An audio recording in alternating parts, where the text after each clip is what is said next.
Good morning friends. आज हमारे पास 4 snacks हैं। चारों ही वाइपर हैं, लेकिन अलग अलग कैटेगरी के। 2 यहाँ पर पिट वाइपर्स हैं, bamboo pit viper, Indian tree viper, जो भी आप कहें, और 2 इसमें रसल्स वाइपर हैं। एक बड़े साइज़ का है और एक छोटे साइज़ का है, और यहाँ पर भी जो बैम्बू पिट वाइपर है उन दोनों में भी एक बड़ा है और एक छोटा है। तो आज का ये वीडियो ख़ास है क्योंकि हम आज true viper versus pit viper, ये एक नया सेगमेंट हम लाने की कोशिश कर रहे हैं, जहाँ पर हम जो वाइपर के 2 भेद हैं, ट्रू वाइपर्स और पिट वाइपर्स, उसके बारे में हम आपको बताएंगे। तो दोस्तों, पिट वाइपर्स और ट्रू वाइपर्स में सबसे बेसिक जो अंतर होता है वो होता है फेशियल पिट्स का। फेशियल पिट्स यानी कि वो पिट्स यानी पिट का मतलब होता है एक तरह से छेद या गड्ढा। पिट वाइपर्स जो होते हैं इनके फेशियल जो एरिया होता है वहाँ पर कैविटीज़ होती हैं, पिट्स होते हैं जो टेम्परेचर को सेंस करते हैं। ये हीट सेंसिंग पिट्स होते हैं।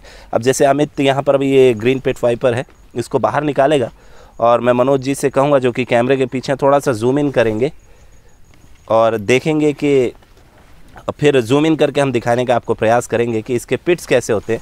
यहाँ से बेटर होगा कि हम इसको उस पेड़ पर छोड़ दें, ताकि आपको इसकी आंखों के सामने दोस्तों दिख रहा होगा, आंखों के सामने आपको दिख रहा होगा 2 छोटे गड्ढे और उसके आगे एक छोटा गड्ढा।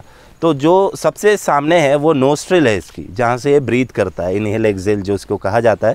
उसके बाद जो 2 बड़े गड्ढे हैं ये एक्चुअल में इसके पिट्स हैं, हीट सेंसिंग पिट्स इन्हें कहा जाता है। और ये इससे अपने शिकार का टेम्परेचर देखकर, टेम्परेचर रिसीव करके एक तरह से उसकी इंफ्रारेड या थर्मल इमेज बना लेते हैं, और उसके माध्यम से ही ये अंधेरे में भी एकदम सटीक निशाना लगाकर शिकार करने में सक्षम होते हैं।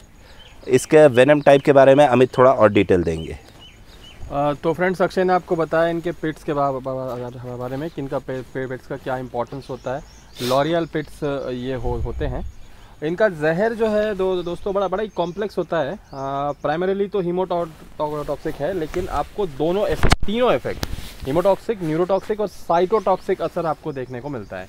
ये जो मिक्सचर है, ये जो कॉकटेल इसको कह सकते हैं, इसमें सबसे ज़्यादा असर प्राइमरीली हीमोटॉक्सिक होने के बावजूद भी अक्सर इसमें सबसे ज़्यादा जो असर होता है वो साइटोटॉक्सिक असर दिखता है हमको।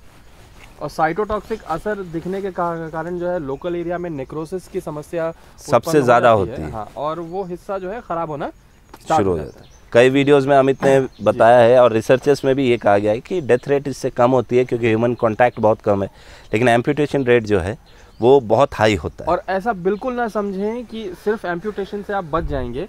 बड़े साइज़ का सांप अगर आपको बाइट करता है तो डेंजरस है, इवन ये फेटल भी हो सकता है इसका बाइट। वाइपर्स, दोनों तरीके के वाइपर्स, चाहे वो पिट वाइपर्स हों चाहे ट्रू वाइपर्स हो, इनके जो फैंग्स होते हैं वो हिंज्ड होते हैं। हिंज्ड यानी मूवेबल होते हैं, वो पीछे जा सकते हैं। इसलिए ही इनके फैंग्स जो है कंपैरेटिवली जो एलापिड्स होते हैं यानी कि कोबरा, स्क्रेट, और इनके कंपैरिजन में काफ़ी बड़े होते हैं।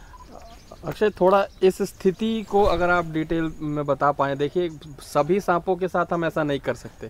ये कमाल की एक स्थिति है कि हमने सिर्फ हुक का यूज़ किया और ये देखिए किस प्रकार से ये टंके यहाँ पे आराम से बह। इसकी बॉडी पर अभी दोस्तों कोई प्रेशर नहीं हो रहा होगा क्योंकि ये एक एर्बोरियल स्नेक है, पेड़ों पर रहने वाला स्नेक है, और इसकी ताकत ही यही है।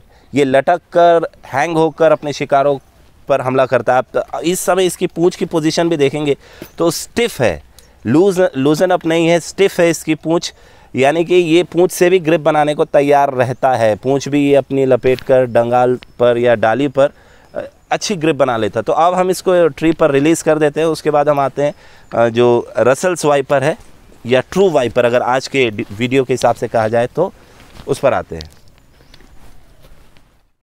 तो दोस्तों, आप देख रहे हैं इसे हमने पेड़ पर रिलीज़ कर दिया। आप इसकी स्ट्रेंथ देखिए किस तरीके से इसने एक स्प्रिंग जैसा बना के रखा है, और जैसे ही कोई शिकार दिखता है ये विदिन अ मिली सेकेंड उस पर अटैक करके वापस आ जाता है।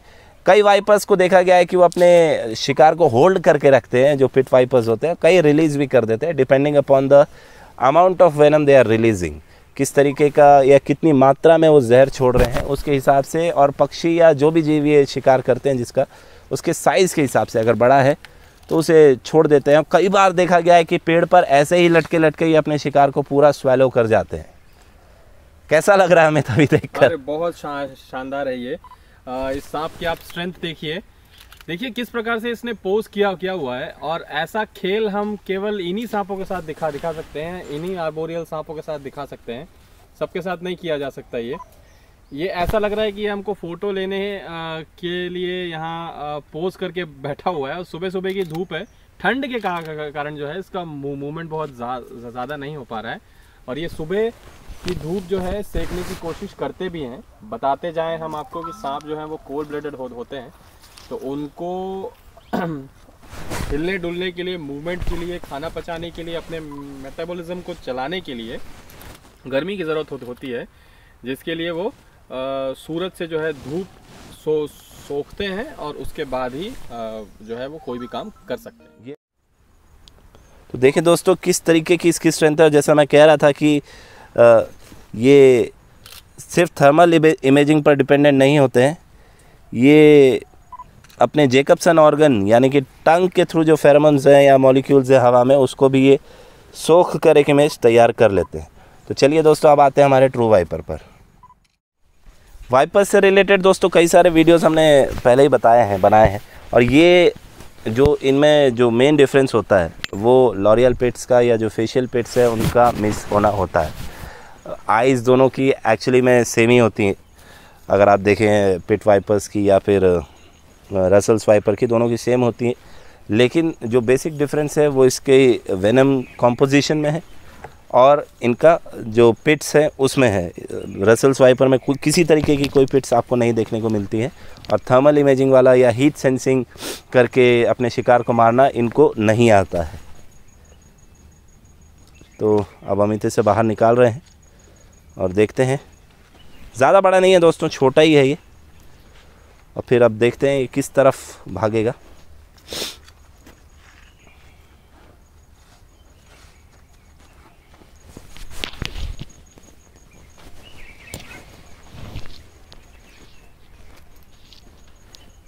और देखिए दोस्तों कितना खूबसूरत ये रसल्स वाइपर, एक मेल है ये और ज़्यादा बड़ा नहीं है और आराम से ये बैठा हुआ है, आराम से ये बैठा हुआ है। इसे कोई जल्दी नहीं है, ये जानता है कि ये क्या कर रहा है।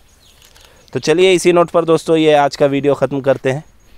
और आप ऐसे ही और रेस्क्यूज़ और रिलीजिंग के वीडियो के लिए हमारे चैनल को सब्सक्राइब ज़रूर करें। अगर अमित कुछ कहना चाहते हैं तो। एक चीज़ मैं यहाँ पे ऐड करना चाहूँगा दोस्तों। हमारे एक व्यूअर ने हमसे पूछा था कि उन्होंने कहीं से जानकारी ली थी कि वाइपर्स के जो हैं फैंग्स वो 2 की जगह 4 होते हैं। एक्चुअली वो 4 एक साइज़ के फैंग नहीं होते हैं वाइपर्स। इनके साथ क्या होता है, रसल्स वाइपर के साथ क्या होता है, इनके 2 बड़े फैंग्स के पीछे 2 छोटे फैंग्स भी होते हैं। ज़रूरी नहीं है कि हर बार बाइट जब ये करते हैं तो चारों फैंग्स के मार्क्स आएँ। कई बार 2 फैंग्स के मार्क्स भी आ सकते हैं। और जब वो बहुत ज़्यादा डीप बाइट करते हैं, बहुत ज़्यादा ताकत लगा के अंदर तक बाइट करते हैं, तब चारों फैंग के मार्क्स उसमें आपको देखने को मिल जाते हैं। एक चीज़ और कि इनके ये अपने चारों फैंग से वेनम जो है वो रिलीज़ कर सकते हैं। चारों फैंग्स इनके उसी ग्लैंड से कनेक्टेड होते हैं। तो दोस्तों ये एक्चुअल में जैसा आपने शार्क्स में भी देखा होगा, शार्क्स में भी क्या जो उनके बाइटिंग टीथ होते हैं कंटिन्यूस पैटर्न में होते हैं। तो लगातार दांतों का होना इसलिए भी ज़रूरी है क्योंकि अगर ये हमारी तरह से या किसी और जानवर की तरह से है कि अगर एक बार टूटा तो काफ़ी समय लगेगा, तो उस समय होता ये है कि इनकी भूख के कारण मृत्यु हो जाएगी क्योंकि ये फिर अपना शिकार नहीं पकड़ पाएंगे। तो एक बैटरी ऑफ टीथ होती है इनके दांतों, इनके मुंह में, जिस कारण ही ये जो अमित ने बताया कि 4 दांत या उसके पीछे भी होते हैं दोस्तों। तो इसे अब जाने देते हैं और हम भी अब आगे की रास्ता नापते हैं। देखें कितनी तेज़ गति से ये भाग चला है। धूप मिली, अब ये कहीं जाकर ज़रूर धूप सेकेगा। तो रेस्क्यूज़ और रिलीजिंग के ऐसे ही वीडियोस के लिए दोस्तों आप सब्सक्राइब ज़रूर करें हमारे चैनल को, साथ ही साथ बेल आइकन दबाएं। तब तक के लिए जय हिंद, वंदे मातरम।